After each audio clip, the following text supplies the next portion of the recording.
हे दोस्तों, स्वागत है आपका मेरे चैनल अपग्रेड योरसेल्फ में। तो दोस्तों, अगर आपने मेरी लॉ ऑफ अट्रैक्शन की वीडियो देखी हुई है जिसमें मैंने बात की है कि लॉ ऑफ अट्रैक्शन में डिफरेंट टेक्निक्स के साथ अपनी विशेष को मैनिफेस्ट करने की बजाय आप उन आदतों को अपनाएं जिससे आप अपनी लाइफ को एक पॉजिटिव वे में मोड़ सकते हैं, जिससे आपके विशेष वैसे ही अट्रैक्ट हो इतनी आसानी से जैसे अक्सर नेगेटिव चीज़ें अट्रैक्ट आपकी तरफ हो जाती है विदाउट एनी टेक्निक्स। तो दोस्तों, आज मैं एक बहुत इंपॉर्टेंट टॉपिक पे बात करने वाली हूँ जो अक्सर हमारी रोज़मर्रा की ज़िंदगी का एक हिस्सा है और जिसके थ्रू हम अपनी लाइफ में बहुत कुछ अट्रैक्ट कर सकते हैं एक पॉजिटिव वे में। और मैं यहाँ बात कर रही हूँ म्यूज़िक की। क्या आप जानते हैं कि आप दिन भर जो भी म्यूज़िक सुनते हैं उससे भी हमारे इमोशंस, हमारी वाइब्रेशन इफ़ेक्ट होती है। मैं आपको एक छोटे से एग्जांपल के थ्रू समझाती हूँ। कई बार ऐसा होता है कि लोगों का ब्रेकअप हो जाता है और उसके बाद वो बहुत ज़्यादा सैड सॉन्ग सुनने लगते हैं, बहुत ज़्यादा सैड सॉन्ग्स, रोने धोने वाले सॉन्ग्स, और भी ज़्यादा लो फील करने लगते हैं। उन सॉन्ग को सुन के रोने लगते हैं। एंड ऑब्वियसली सॉन्ग्स से हम कुछ ज़्यादा ही अपनी लाइफ को रिलेट करते हैं, विजुअलाइज करने लगते हैं सॉन्ग्स के साथ साथ खुद को, अपने पार्टनर को, हमारे टूटे हुए रिश्ते को, ब्रेकअप को, उन पुराने सीन्स को जो हमारे साथ हुए हैं, दुखदाई सीन्स, वो सब सोच सोच के परेशान होते रहते हैं। लॉ ऑफ अट्रैक्शन ये नहीं है कि आप अपनी ज़िंदगी में सिर्फ पॉजिटिव चीज़ें अट्रैक्ट करते हैं। लॉ ऑफ अट्रैक्शन ये है कि आप जो सोचते हैं, जैसा महसूस करते हैं, वो आपकी ज़िंदगी में अट्रैक्ट होता है। और आजकल लोग इतने टेंशन में, स्ट्रेस में रहते हैं तो नेगेटिव चीज़ें ज़्यादा अट्रैक्ट होती हैं, क्योंकि वो इन सब चीज़ों के मायने नहीं जानते हैं कि वो जो कुछ देखते हैं, सुनते हैं, उसका भी आपकी ज़िंदगी में बहुत बड़ा असर होता है। तो क्या करें? सैड सॉन्ग सुनना छोड़ दें? नहीं, मैंने ऐसा नहीं कहा कि आप सैड सॉन्ग सुनना छोड़ दीजिए, पर आप इस बात का ध्यान रखें कि आप सैड सॉन्ग या फिर कोई भी ऐसा सॉन्ग जो आपको डीमोटिवेट कर रहा है या आपको लो फील करा रहा है, वो आप कितना सुन रहे हैं। जैसे कि मैं आपको एक एग्जांपल के साथ समझाऊं, तो मैं भी सैड सॉन्ग सुनती हूँ।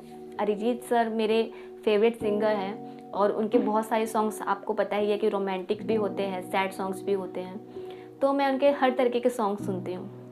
पर कभी भी सैड सॉन्ग सुनते वक्त मैं उस तक विजुअलाइज नहीं कर रही होती, उस चीज़ से अटैच नहीं हो रही होती, उसे एक एंटरटेनमेंट सॉन्ग की तरह ही लेती हूँ कि ठीक है, गाया है सर ने, अच्छा गाया है, वाह उसका म्यूज़िक कितना अच्छा है, वाह इसका लिरिक्स कितने अच्छे हैं, तो मैं उससे अटैच नहीं होती हूँ।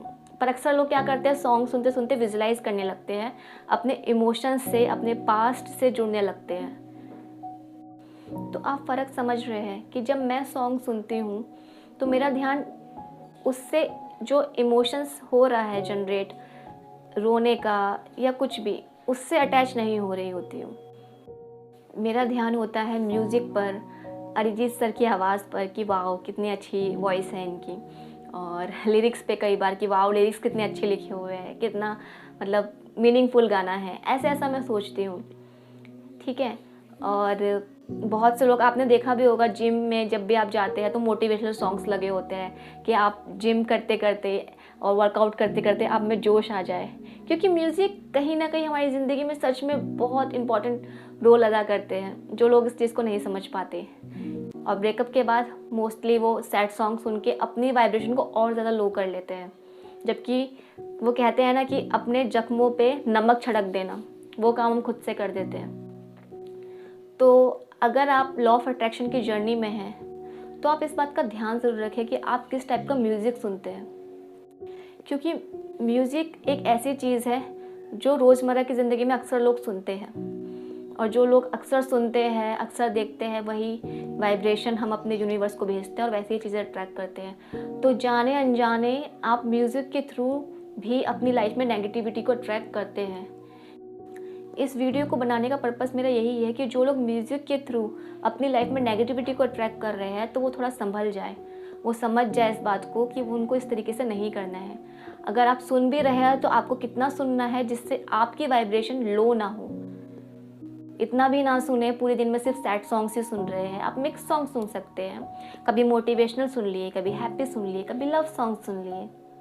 आपने कभी नोटिस किया होगा जब आपका रिश्ता बहुत अच्छा चल रहा होता है तब आप बहुत ही प्यारे प्यारे से रोमांटिक लव सॉन्ग सुनते हैं और उस वक्त भी आपको बहुत खुशी महसूस हो रही होती है, विजुलाइज कर रहे होते हैं आप खुद को अपने पार्टनर के साथ, वो भी खुशी खुशी। तो ये चीज़ें भी आपके रिश्ते में बहुत ज़्यादा एक इम्पॉर्टेंट रोल अदा करता है। आपने शायद देखा भी हो कि उस टाइम पे आपका रिश्ता और अच्छा हो गया हो और खूबसूरत हो गया और बेहतर हो गया हो। पर जब नेगेटिव होना शुरू होता है आपकी लाइफ में तो आप नेगेटिव नेगेटिव सॉन्ग सुन के और कुछ ना कुछ एक्सपीरियंसेस हो ही जाते हैं आपकी लाइफ में आसपास, तो आप उस नेगेटिविटी को ट्रैक कर लेते हैं। तो आगे से किसी भी सॉन्ग को सुनने से पहले इस चीज़ का ध्यान रखें कि उस सॉन्ग का आपकी लाइफ में कितना इफ़ेक्ट पड़ रहा है। मैं ये नहीं कह रही हूँ अभी भी कि सारे सैड सॉन्ग्स सुनना बंद कर दो, बस मैं कह रही हूँ कि उससे इतना अटैच ना हो कि आपकी वाइब्रेशन बहुत ज़्यादा लो हो जाए। सॉन्ग सुनते वक्त इतने सारे सैड सॉन्ग्स को ना सुने कि आप उस लो वाइब्रेशन में चले जाएं। तो कंक्लूज़न यही है इस वीडियो का कि जाने अनजाने आप हर दिन एक तरह की म्यूज़िक टेक्निक यूज़ कर रहे हैं अपनी लाइफ में अट्रैक्ट करने के लिए अपनी सिचुएशन डिज़ायर्स को। आपको नहीं पता था ना पर ये बात सच है। ऐसे बहुत से मोटिवेशनल स्पीकर पहले भी बता चुके हैं कि हमें सोच समझ के देखना और सुनना चाहिए। वो कहते हैं ना, बुरा ना देखो, बुरा ना सुनो, बुरा ना कहो, इसलिए कहा गया है वो। ठीक है, तो आई होप ये वीडियो आपकी अपग्रेडेशन में आपकी हेल्प करेगी। So guys, this is ST Vasu from Upgrade Yourself.